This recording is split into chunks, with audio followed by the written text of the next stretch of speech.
आप जुड़े हुए हैं जीएम एजुकेशन में। चर्चा का विषय है टीआरई 4 बीपीएससी शिक्षक बहाली बिहार में आने वाली है।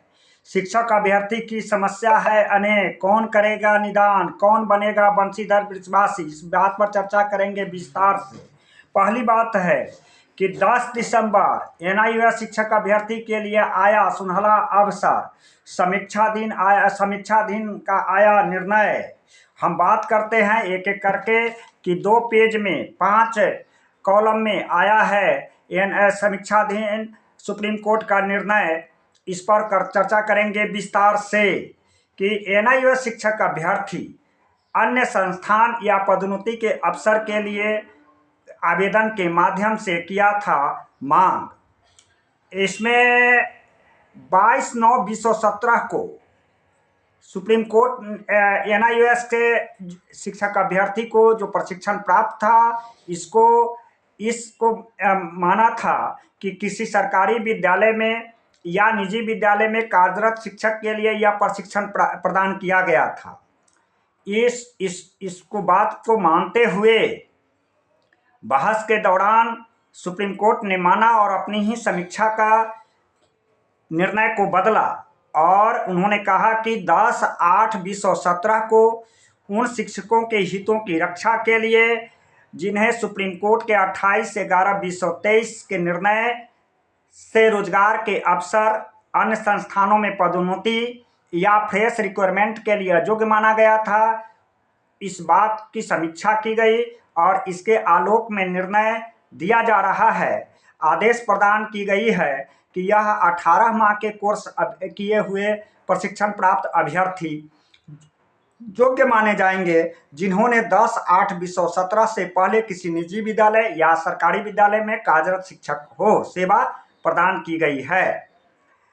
इसके लिए 18 महीना का जो डिप्लोमा है वह वन टाइम विंडो था, एक ही बार के लिए था और यह मान्य है और अन्य संस्थानों में पदोन्नति के अवसर प्रदान करने के लिए या फ्रेश रिक्वायरमेंट के लिए आवेदन के पात्र हैं। अर्थात दूसरे शब्दों में कह सकते हैं कि जो रेगुलर डीएलईडी के लिए जो 24 माह का कोर्स किया था इसके समकक्ष हैं। यह और अगला पॉइंट, चौथे पॉइंट में उन्होंने कहा है कि यह जो समीक्षात्मक निर्णय है इसकी घोषणा उसी तारीख से प्रभावित होगा जिसका 28/11/2023 को ऑर्डर आया था। यह भी अभ्यर्थी के हित में फैसला है। अब एनआईयूएस शिक्षक अभ्यर्थी को सुप्रीम कोर्ट के फैसला आने के बाद हुआ निदान, लेकिन यह समस्या यही अंत नहीं होती है। आप सभी जानते हैं कि बिहार की शिक्षक की बहाली हो और यह जो निदान आता है बिहार शिक्षक बहाली में समस्या नहीं हो, आंदोलन नहीं हो, एक ऐसा कोई भी शिक्षक की बहाली नहीं हो जिसका एडवर्टाइजमेंट निकलवाने के लिए, नियमावली में बदलाव के लिए अभ्यर्थी को पुलिस की लाठी नहीं खानी पड़ती है। अब सवाल होता है कि शिक्षक अभ्यर्थी की समस्या है अनेक, कौन करेगा निदान, कौन करेगा बंशीधर ब्रजवासी का रोल ऑफ। आप एक बात जानते हैं, शिक्षक अभ्यर्थी की समस्या को ही आवाज बुलंद किया था, सड़क से सदन में ले जाने का प्रयास किया था बंशीधर ब्रजवासी और नौकरी से हुआ था बर्खास्त के पाठक की अगुवाई में। और बंशीधर ब्रजवासी शिक्षक की आवाज की आगाज बनकर के उभरे और उनको तिरहुत स्नातक क्षेत्र से आवाज बुलंद करने के लिए पहले सड़क पर उठाते थे, अब सदन के लिए भेजा है। आप जो यह तो शिक्षक की है, सरकारी शिक्षक की समस्या की आवाज उठाते आए हैं। अब रही बात कि शिक्षक अभ्यर्थी की समस्या का कौन आवाज उठाएगा।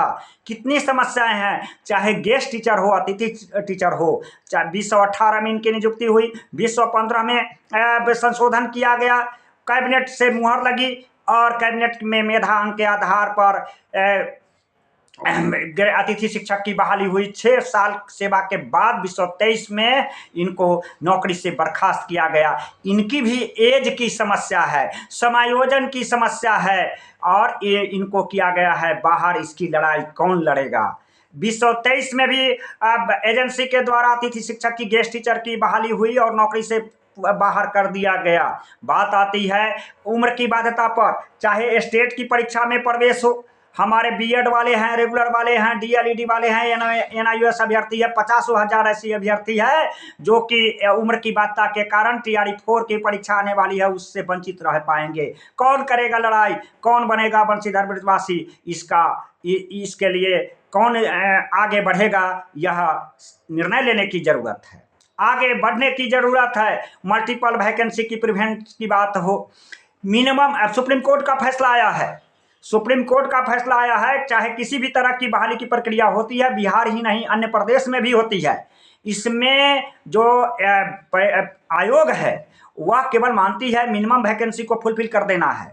सुप्रीम कोर्ट का फैसला है कि सप्लीमेंट्री रिजल्ट हो, प्रतीक्षा सूची हो, यह अभ्यर्थी का नैतिक मूल्य अधिकार है और इस अधिकार के तहत उसे मिलना चाहिए। इसका आवाज कौन उठाएगा? सप्लीमेंट्री रिजल्ट के लिए और वेटिंग लिस्ट के लिए कौन उठाएगा? प्रिवेंट मल्टीपल वैकेंसी के लिए कौन आवाज उठाएगा?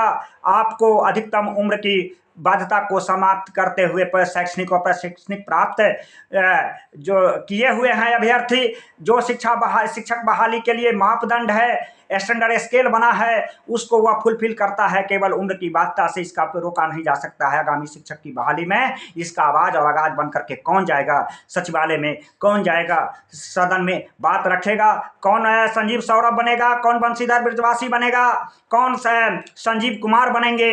यह अभ्यर्थी को चयन करना होगा आगामी लड़ाई के लिए कि कैसे आप अपनी बात से सदन से सड़क तक रख पाएंगे।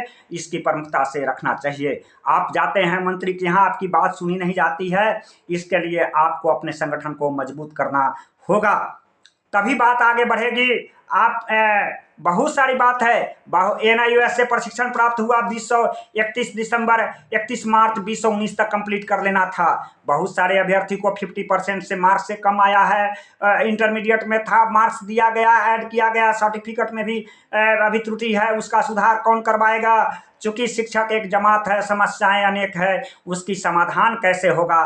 कौन बनेगा संजीव कुमार, कौन बनेगा संजीव सौरभ, कौन बनेगा बंशीधर ब्रजवासी? इसके लिए आपको आगे बढ़ना पड़ेगा। गर्दनीबाग से लेकर के डाक बंगले चौराहे तक घेराव करना पड़ेगा। खास करके अधिकतम उम्र के अभ्यर्थी की समस्या गंभीर है, सरकार अनसुनी कर रही है, शिक्षा विभाग अनसुनी कर रही है। एज रिलैक्सेशन के विभिन्न मामला न्यायालय में लंबित है। आपको पता है कि टीआरई 2 या टीआरई 3 की वैकेंसी काफ़ी कम समय में एडवर्टाइजमेंट निकलता है, परीक्षाएं कंप्लीट हो जाती है, मामला न्यायालय में जाता है अधिकतम उम्र की समस्या के लिए और न्यायालय से डिसमिस हो जाता है केस, फिर एलपीए में जाता है, सुनवाई में देरी होती है और अभ्यर्थी की उम्र बढ़ता जाता है लगातार। एनआईयूएस के शिक्षक अभ्यर्थी तो ऐसे हैं न टीआरई 1 में दे सके, टीआरई 1 के बाद टीआरई 2 में रिजल्ट रुका गया, टीआरई 2 में जो रिजल्ट रुका गया और उसकी कौन जिम्मेदार है? अब सुप्रीम कोर्ट का फैसला आया है, जो मेधा अंक में आते हैं उसको कौन दिलाएगा नौकरी? इसके लिए अभ्यर्थी को आगे आना पड़ेगा। टीआरई 1 के सप्लीमेंट्री रिजल्ट के लिए कई एक मामला न्यायालय में लंबित है, इसको कौन करेगा सुधार, कौन करेगा पुकार? इसके लिए निर्णय लेना होगा अभ्यर्थी को। आगे अधिकतम उम्र की एक गंभीर समस्या बनी हुई है, शिक्षकों के भविष्य के में अभिशाप है, इस अभिशाप के फाटक को तोड़ना होगा। आगे आइए, एकजुट होइए, एक मंच पर आइए, अधिकतम उम्र की लड़ाई को लड़ना होगा। आप जुड़े हुए हैं जीएम एजुकेशन में। धन्यवाद।